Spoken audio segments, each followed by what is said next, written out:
Thank you, Bianca, and good afternoon to our participants here in Europe, or good evening or good morning, wherever you are at the moment.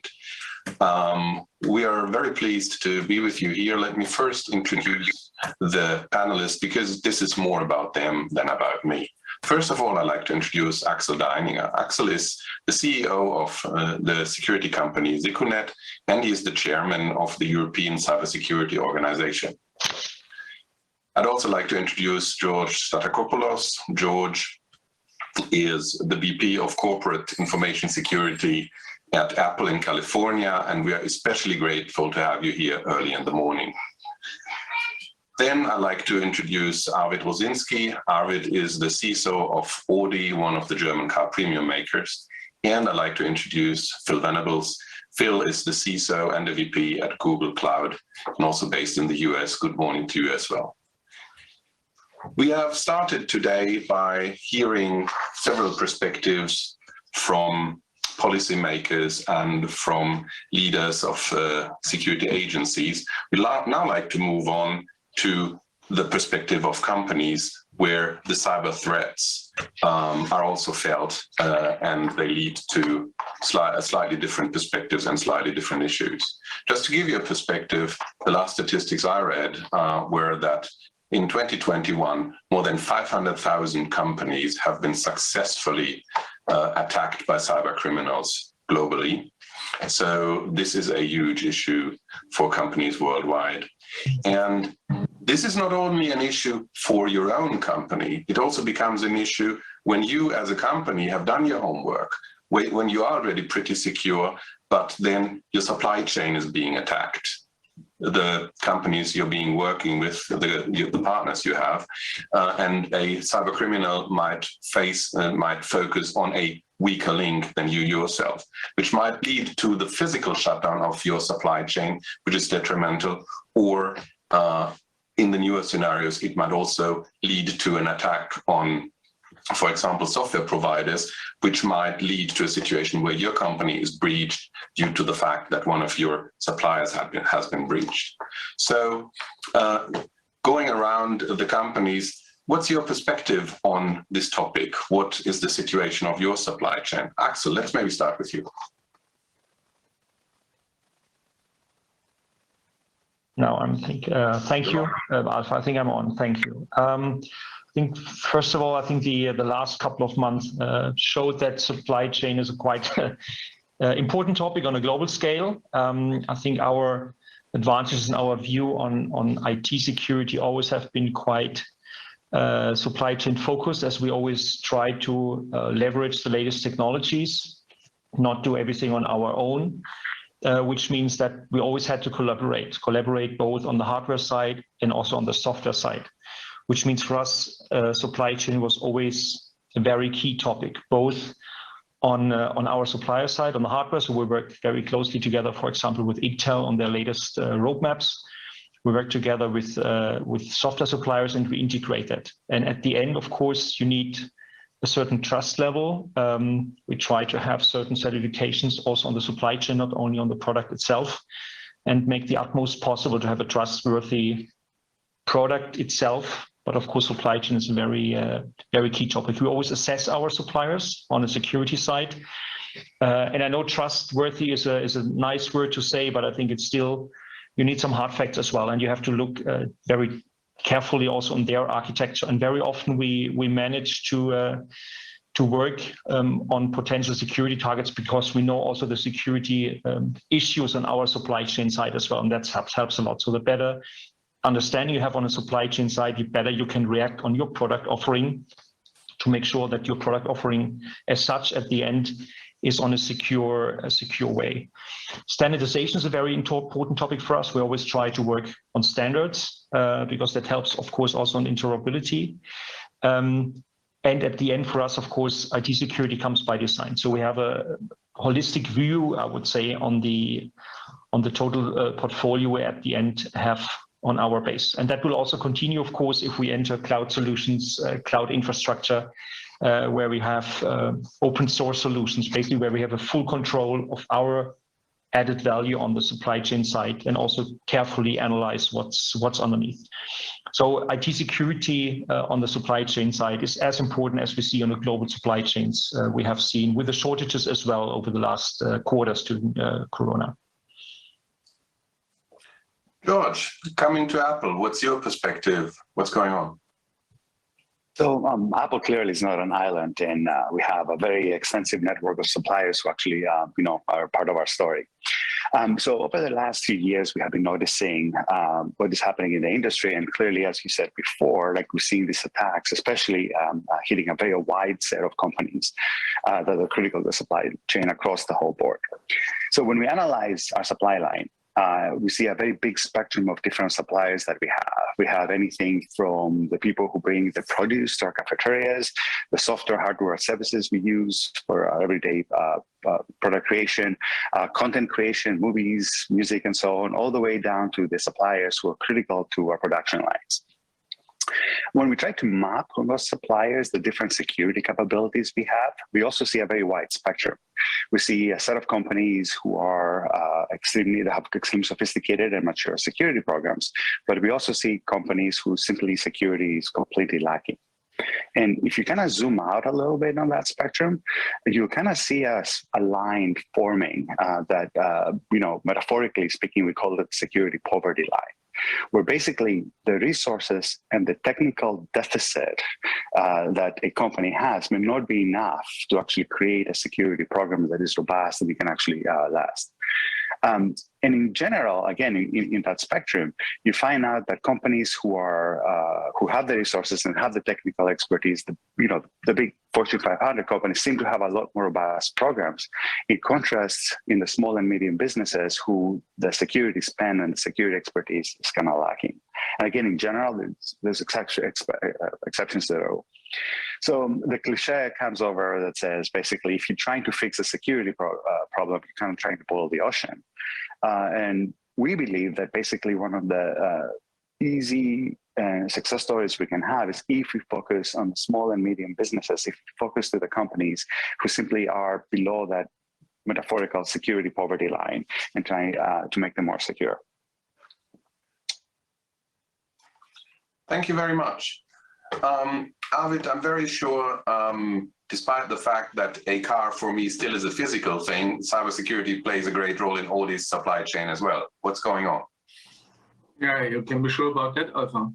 Supply chain is very important because we are not alone in the world. We are depending on our partners, on our suppliers, and we only can manage to produce cars if we can depend on that network that we need to do this.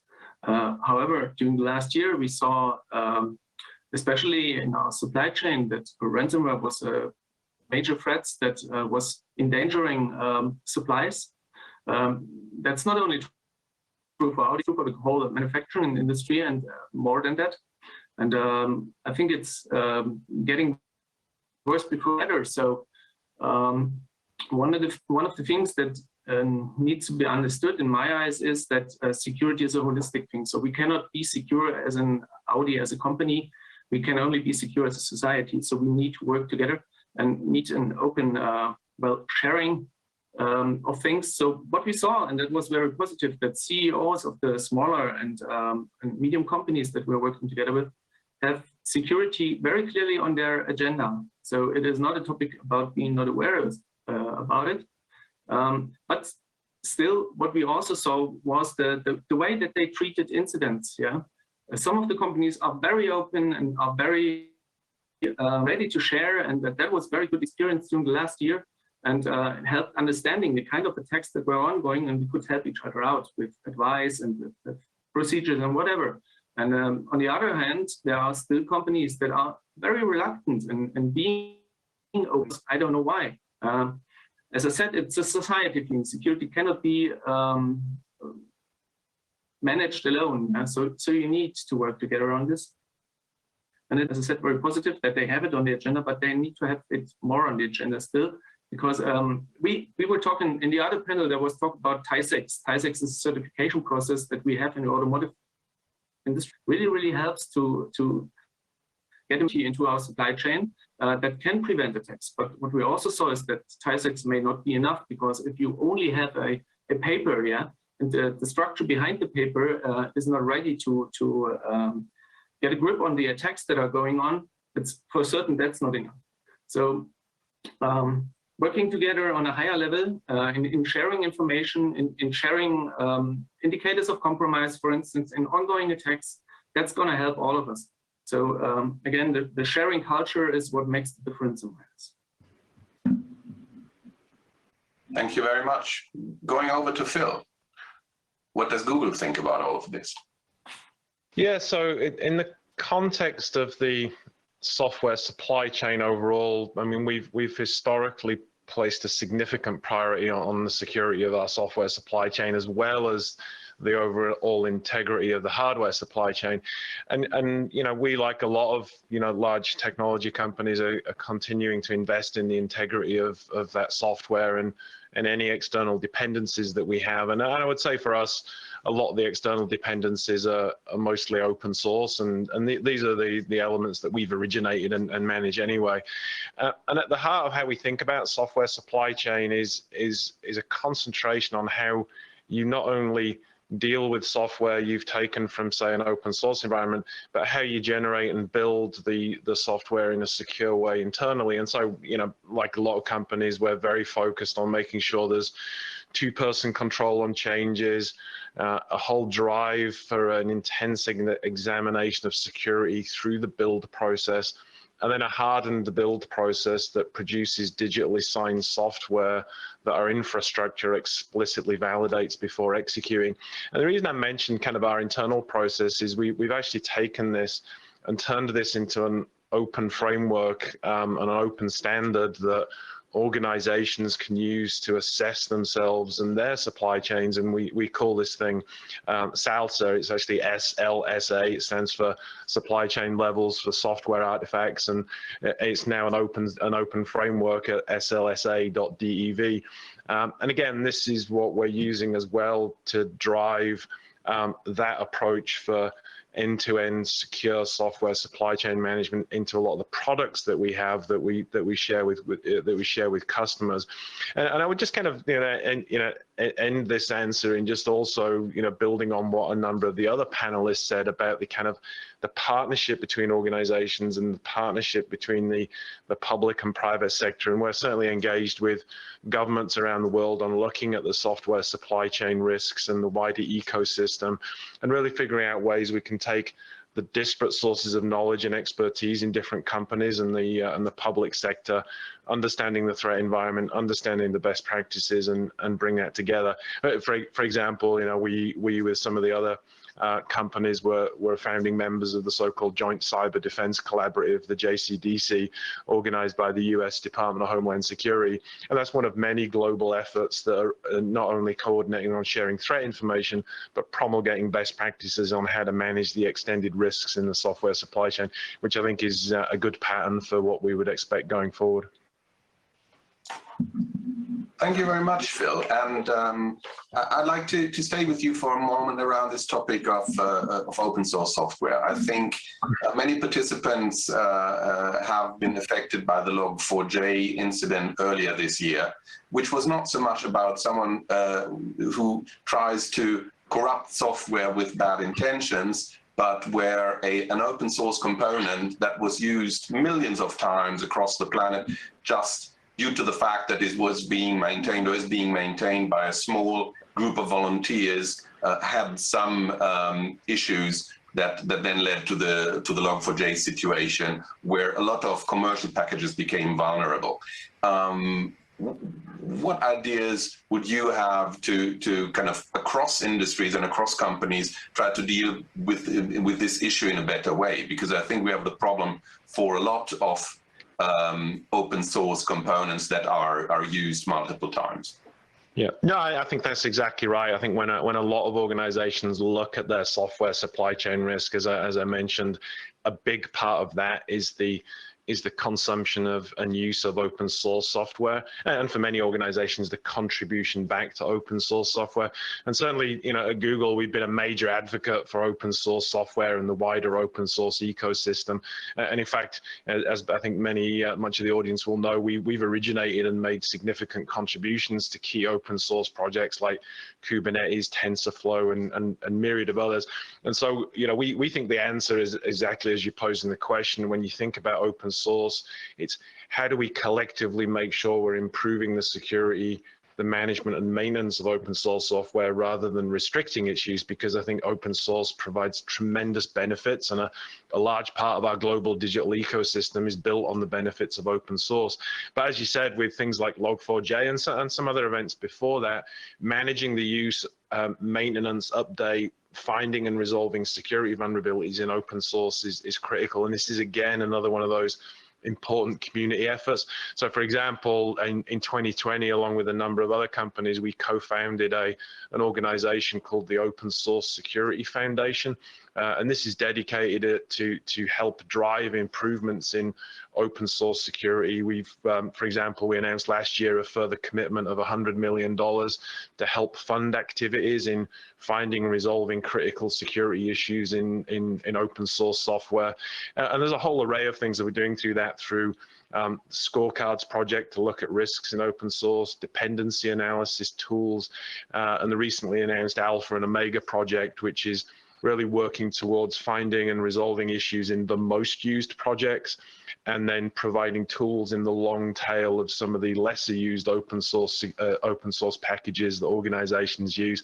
And so, like, the final thing I'll say is, any organization that is using and depends on open source software, which, as I said, I think is a lot of organizations, should really kind of join the community, join the Open Source Security Foundation, and partner with everybody else on really driving improvements in tooling and driving improvements in the most critical open source software that all of our society depends on. We have the framework to enable that collaboration, and we definitely encourage everybody to sign up to help.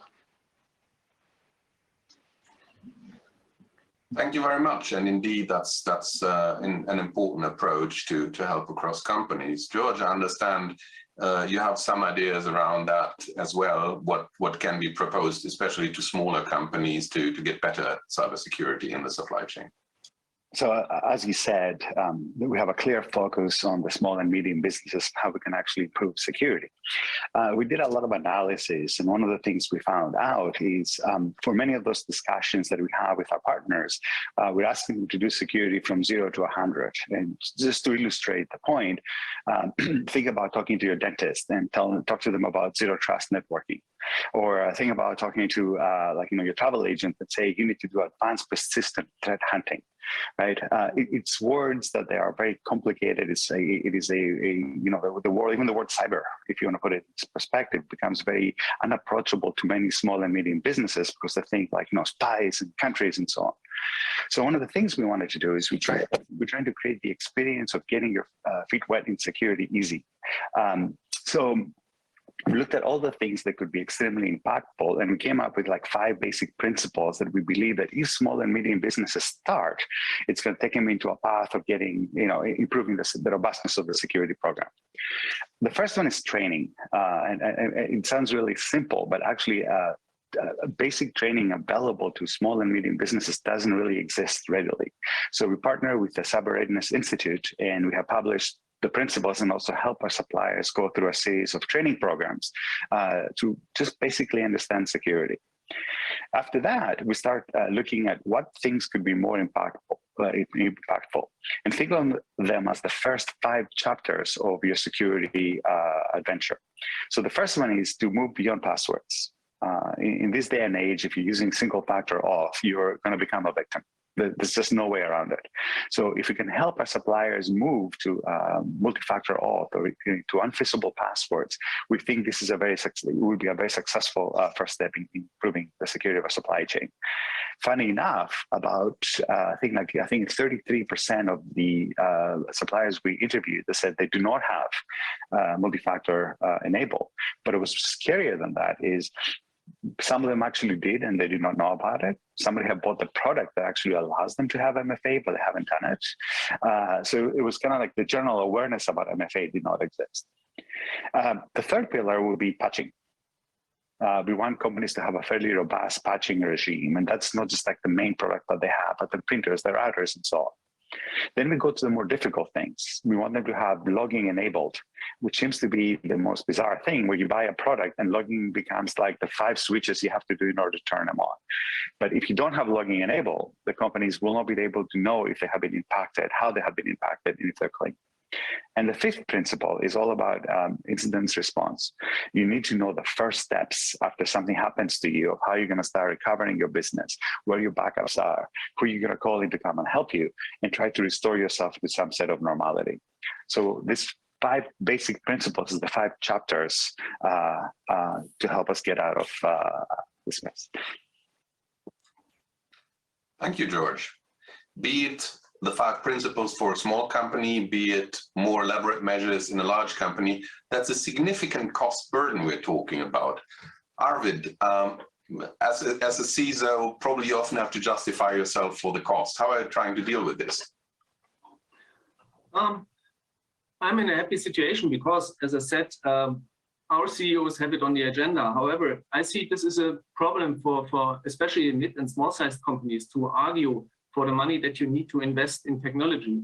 Technology is a thing that costs money. However, technology is only a tool, so it may not be the right thing to invest into. So what I like to see security investments, well, they're considered a cost center. I would rather see them as a cost avoidance center, because I mean, it's about keeping risk from your business. And there are figures around that calculate how much a cyber incident costs a small or a mid-sized or a huge company per day. So if you just take that you would have to spend as a result of a cyber incident and invest one day worth of money into your preparations, into technology, into your people, that may be worth something.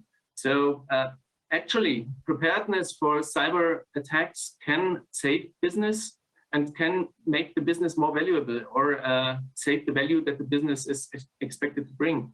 I guess if we're talking about investments, the result that the security investment directly brings in connection with the business is not recognized. That there's reason for that, because obviously the security experts like us are not, or have not been able to explain what the benefit of the technology would be. However, it is more important to also invest in the people themselves, because they need to react to a cyber incident in the first place by not clicking the link. Yes, so preparedness is something different, is something else, and that's not going to cost much money. So the result may actually be that you are more successful if you take the invest, only worth a day of the cost of a cyber incident, and invest it in a way that it is valuable to your company, then just not to do anything about it. So to consider it as a cost avoidance center helps to understand that there's risk involved, and to reduce the risk is something that also the business leaders do understand. So it's the way that we communicate, the way that we explain it. Axel, as the chairman of the European Cybersecurity Organization, you have a broad perspective across what's going on in cybersecurity in Europe. What approaches are you seeing to address this type of supply chain problem? Yeah, well, there are a couple of aspects, both from Secunet side, but also from Exo side, what we try to achieve. Maybe let me start with Secunet first. And I think Arvid had a very good point, where I'm being in the IT security industry for 20 years. I'm a little bit frustrated because we're still talking about costs and risk avoidance. We never talk about business enablement at the end, because if we don't cover up IT security issues and cybersecurity issues, I think we will block future business models that are potential, even in the IoT space, etc. Nothing will work without a decent amount of IT security. I'm still frustrated, and that's for us at least also a mixed picture. We'll see in the market that some companies are really having a different view on things, really taking IT security seriously and having some sort of long-term understanding and roadmap, building their architecture. But still a lot of companies are already reactive mode on IT security, just covering up, I would say, the minimum requirements and just taking it as a risk management. I think we have to change the educational level. That's what we also try to do with EXO, also consulting the European Commission on IT security, on digital sovereignty at the end. What we saw that, of course, a lot of European manufacturers, industry players, service providers are relying, of course, on supply chain that comes both from US, both from Asia, and we cannot ignore that, and we have to collaborate. So we believe also from EXO's point of view, we need partnerships to work in that environment, trusted partnerships we can also certify. And I think that's a little bit the challenge on the open source situation as well. We are working on open source. We believe open source is a very good tool to solve those issues. But at the same time, you have the tension that you have also certain trustworthiness in certifying products. So we do both. We do open source portfolio, but we also do certification with it, which is, of course, limiting a little bit the dynamic development. But at the end, we can provide a global platform solution. Appliances, future, it will be also cloud offerings that will have a certification that will be also trustworthy to the market. And I think we need that partnerships on the European level, but also on the global level, but we need to have some common standards, interoperability, certification levels to have this trustworthiness. And that's, I think, what has been shown in the last couple of months. You just mentioned the numbers at the beginning. Supply chain risks have been quadrupled, I think, from 20 to 21, of course, because supply chains have been obviously much more vulnerable probably than they have been before. And that goes for the physical part, but also for the IT security parts and the IT solution part. And I think that's something we have to raise awareness at EXO on the European level, on a global level as well, because we believe there are solutions, we can cope with it, but we need to raise the understanding in the industrial world, in our customer base. And we receive a mixed picture again. Some companies are really having addressed that issue, working on it, also willing to spend money on IT security, not just covering that as a cost issue, or we need to invest some on IT security, but have a long-term roadmap of integrating by design IT security measures in their portfolio. And I think those companies will be by far better off in the next couple of years. So it's not a risk factor, it's really business enablement at the end.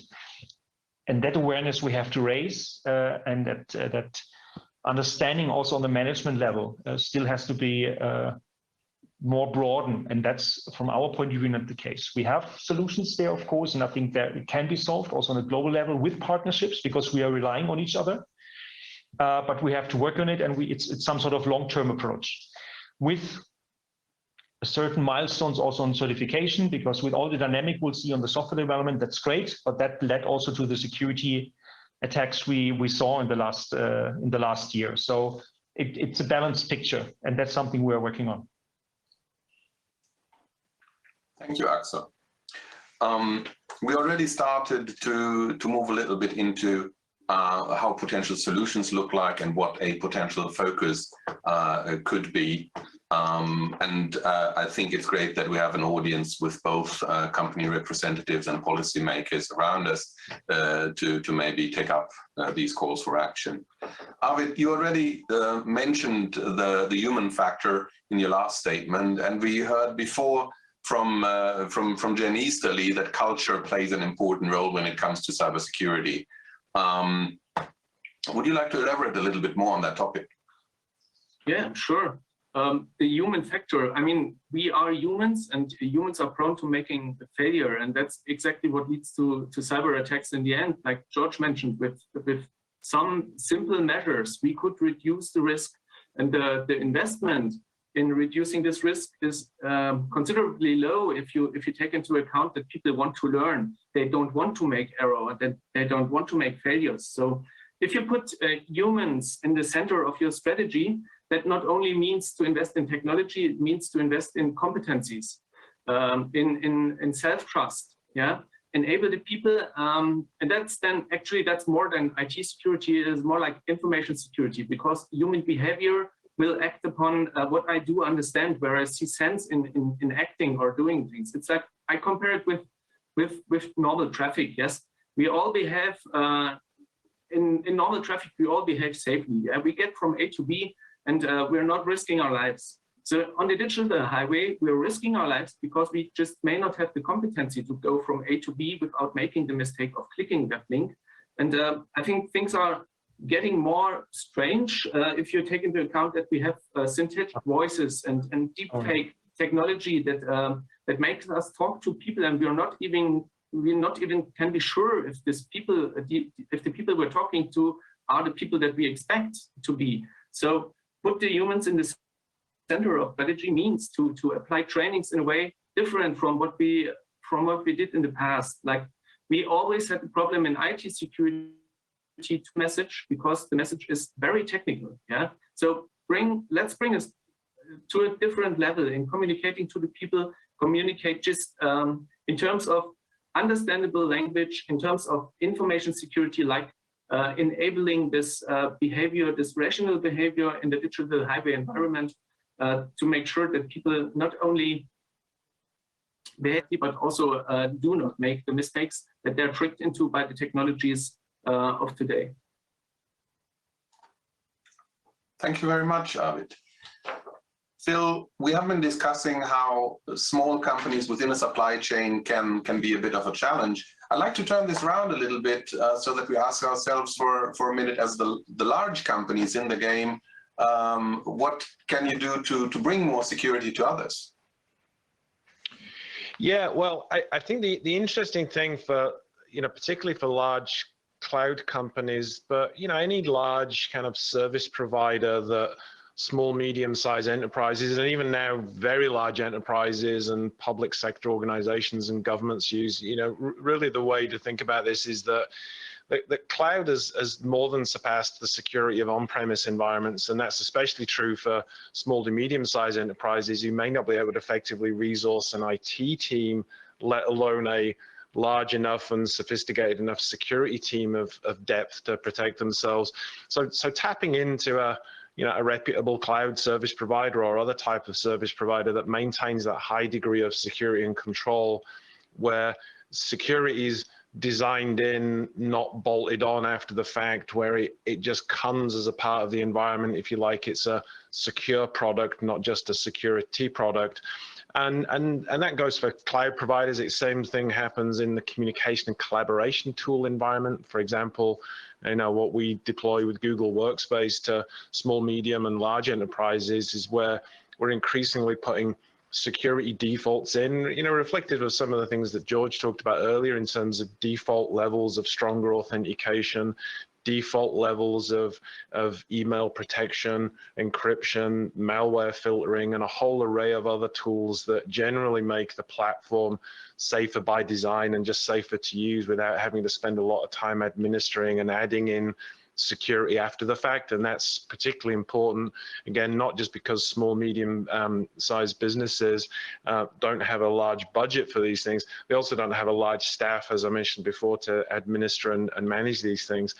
And finally, the thing I would say as well, it's worth remembering that cloud in particular, but other large service providers, increasingly we're acting like a digital immune system, where for a small, medium-sized company, taking every update we provide, and the same goes for large companies, we're pushing out hundreds of different security updates every month that are reflective of our lessons learned on the need for control improvements, feature requests from large companies with large security teams, product features that come as a result of our threat and vulnerability research. So again, if you're a small, medium-sized enterprise, sitting back and taking every update we provide is just going to propel your security forward without a lot of effort and a lot of cost. And I think that's one of the great dynamics now that we're seeing in the industry with cloud providers being able to offer that capability, especially to small businesses. Thank you very much. I can still remember being the CISO of a large organization, and I was swamped every day, people bringing great security solutions to my table, but you just can't look at 10 of them every day of the week. Axel, given your industry perspective, if you had to name 2 or 3 ideas or solutions to the supply chain cybersecurity issues, what should people be focusing on from your perspective?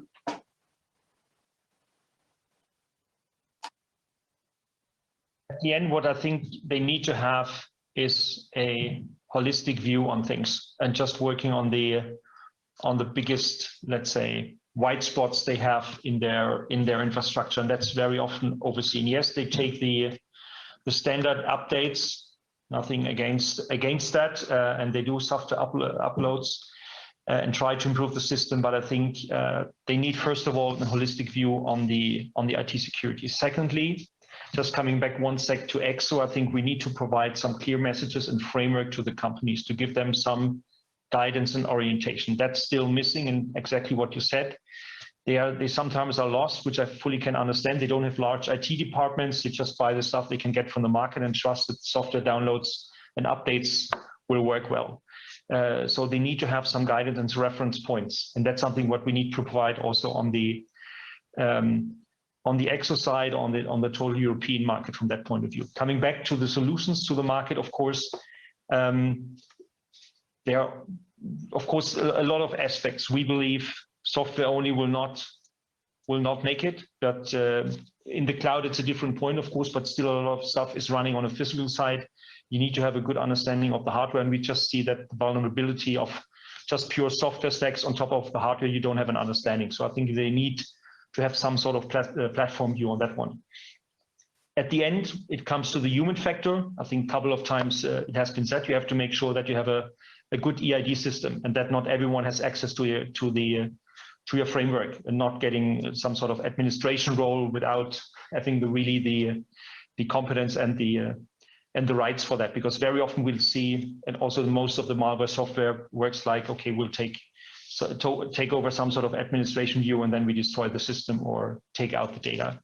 So there are a couple of things on the EID management, holistic view, not software, hardware, full understanding. So there are like 3-4 topics I think the company should focus on to have some sort of decent security and just keep up with the market dynamics. Thank you very much. George, maybe you can help me with something. There's something that I heard a couple of times today. So there was Jen Easterly saying, we need this MFA thing. You said we need this MFA thing.